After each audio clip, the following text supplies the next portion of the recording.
एक phone call, एक आवाज और आप डिजिटल जेल में।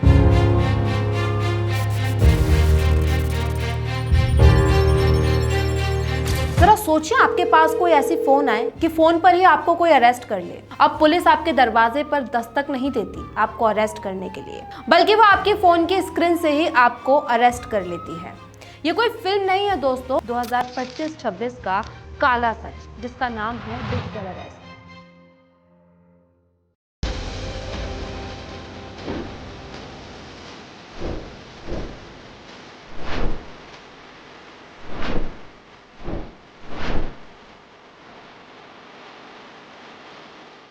एक फोन कॉल, एक आवाज और आप डिजिटल जेल में। जरा सोचिए, आपके पास कोई ऐसी फोन आए कि फोन पर ही आपको कोई अरेस्ट कर ले। ये सुनने में थोड़ा अजीब लग रहा होगा, लेकिन आज की डिजिटल दुनिया में ऐसा सच में हो रहा है।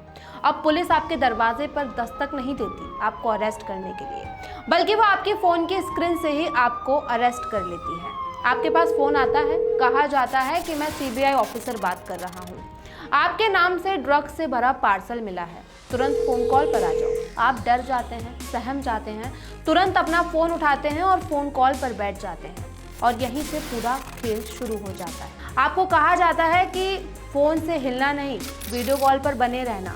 आपको तरह तरह के झांसे दिए जाते हैं और फिर देखते ही देखते आपका बैंक अकाउंट खाली हो जाता है। ये कोई फिल्म नहीं है दोस्तों, बल्कि ये सच है आज की डिजिटल दुनिया का 2025-26 का काला सच, जिसका नाम है डिजिटल अरेस्ट। आज ऑपरेशन डिजिटल चोर एपिसोड 4 में पर्दा उठेगा डिजिटल अरेस्ट के काले सच से।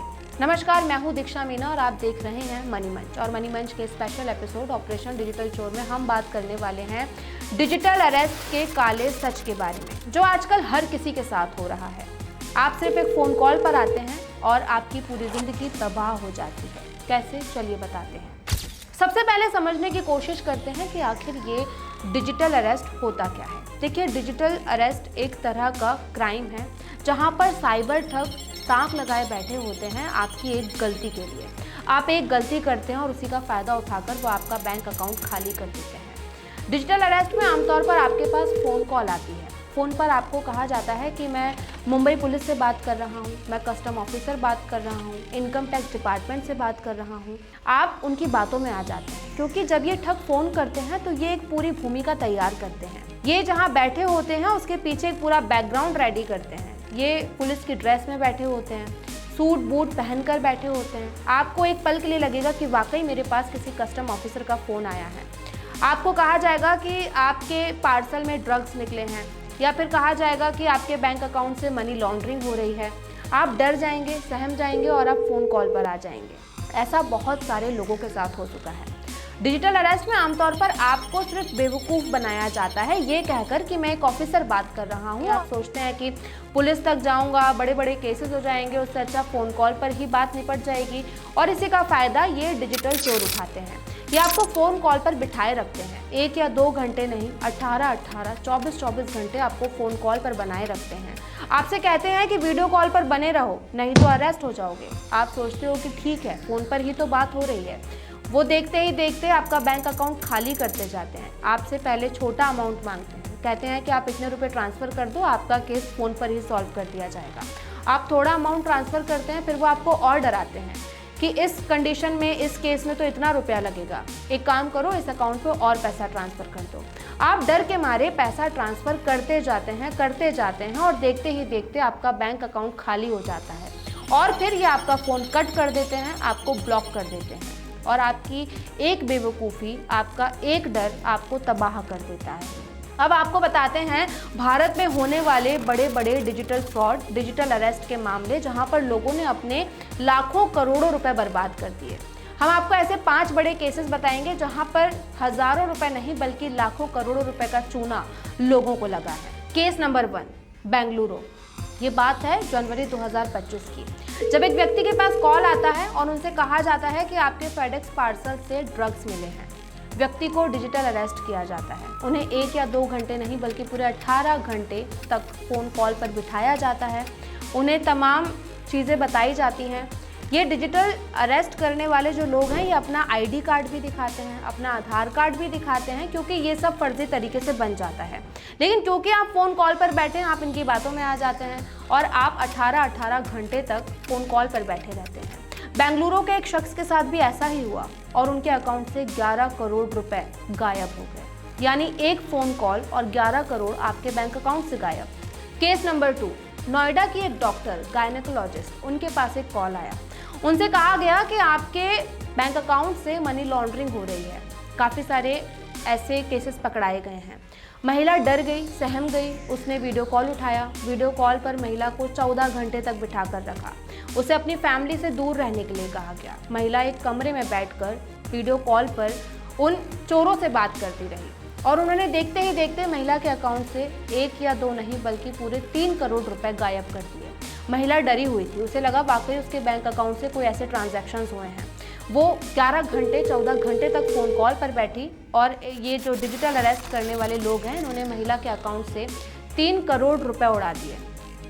केस नंबर 3, ये बात है चंडीगढ़ की, जहाँ पर एक बिजनेसमैन को कॉल आया। कहा गया कि हम ट्राई से बात कर रहे हैं, ट्राई यानी TRAI। उन्होंने कहा कि आपके फ़ोन कॉल से गलत विज्ञापन किए जा रहे हैं। व्यक्ति को लगा कि वाकई कोई सही कॉल है। उसने अपना फ़ोन उठाया, वीडियो कॉल पर बातचीत की। डिजिटल चोरों ने कहा कि आप एक कमरे में आ जाइए, अपने परिवार से दूर रहिए। उन्हें 48 घंटे तक वीडियो कॉल पर बिठा कर रखा और उन्हें डराया गया, उन्हें धमकाया गया, उन्हें अपने कमरे से बाहर नहीं निकलने के लिए कहा गया। यानी 48 घंटे तक इस व्यक्ति ने अपने परिवार वालों से संपर्क भी नहीं किया, यहाँ तक कि उन्हें पानी पीने तक का समय नहीं दिया गया। देखते ही देखते इस बिजनेसमैन ने डर के मारे 57 लाख रुपए इन डिजिटल चोरों को दे दिए। जैसे ही उन्होंने पैसे ट्रांसफ़र किए, सामने वाले लोगों ने उनका नंबर ब्लॉक कर दिया। तब उन्हें समझ आया कि उनके साथ फ्रॉड हो गया है।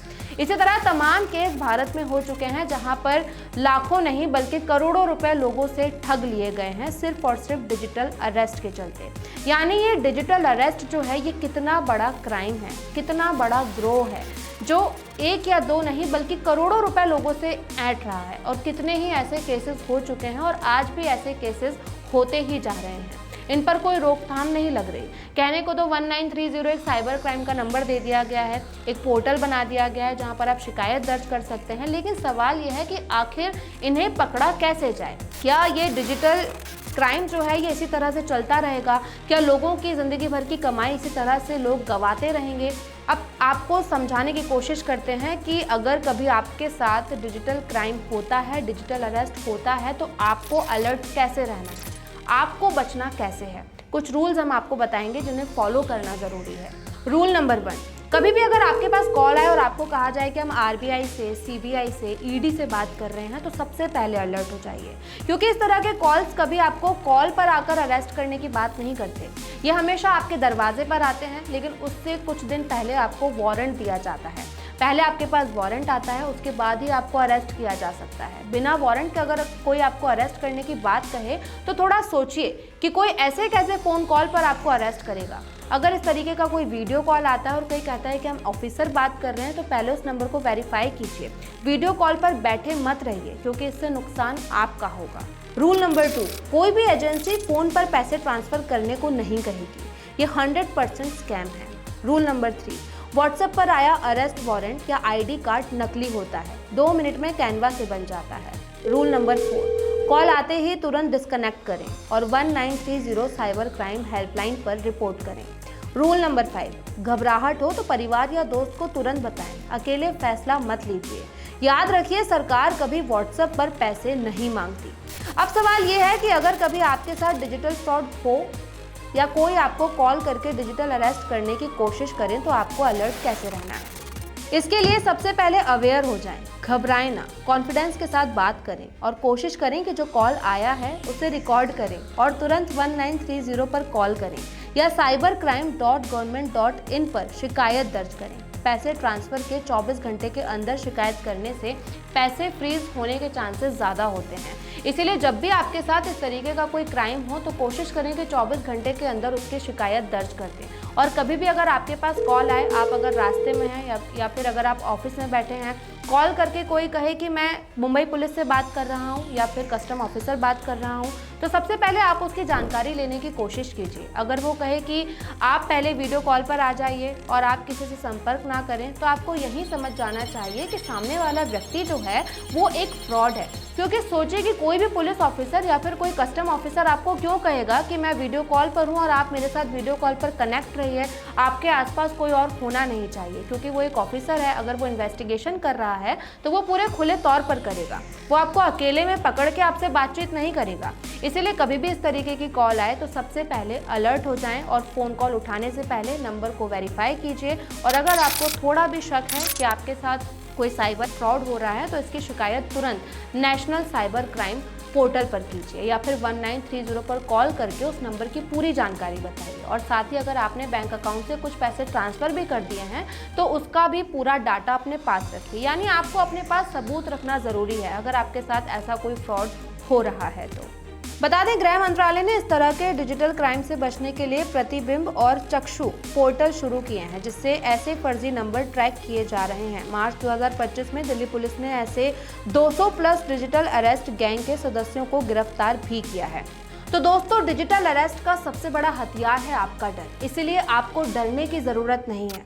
जिस तरह से आजकल ऑनलाइन प्लेटफॉर्म लगातार बढ़ रहे हैं, यूपीआई पेमेंट्स लगातार बढ़ रही हैं, इसी तरह से डिजिटल फ्रॉड भी बढ़ रहा है। ये लोग दुनिया में बहुत एक्टिव हैं, ये लोग हर प्लेटफॉर्म पर आपको मिलेंगे, इसीलिए आपको हर जगह सतर्क रहने की ज़रूरत है, अलर्ट रहने की ज़रूरत है। अगर आपके पास कभी भी ऐसा कोई फ़ोन आए तो सबसे पहले आप अपने परिवार वालों से बातचीत कीजिए, अपने करीबियों को बताइए ताकि आपको सही सलाह मिल सके। लेकिन कभी भी आप इन लोगों के झांसे में ना आए। अगर आपके पास कोई भी ऐसा फ़ोन आए तो तुरंत उस फ़ोन को कट कर दें, वीडियो कॉल पर कभी भी ना बने रहें, क्योंकि कभी भी कोई असली ऑफिसर आपको फ़ोन पर अरेस्ट नहीं करेगा और ना ही आपसे पैसे की डिमांड करेगा। ऑपरेशन डिजिटल चोर के इस एपिसोड से आपको क्या सीख मिलती है, हमें कमेंट करके बताइए। साथ ही क्या कभी आपके साथ इस तरह का कोई क्राइम हुआ है, क्या कभी आपको भी इस तरीके का कोई फ़ोन कॉल आया है, तो अपनी स्टोरी हमारे साथ साझा कीजिए। साथ ही कमेंट करके बताइए कि ये वीडियो आपको कैसा लगा।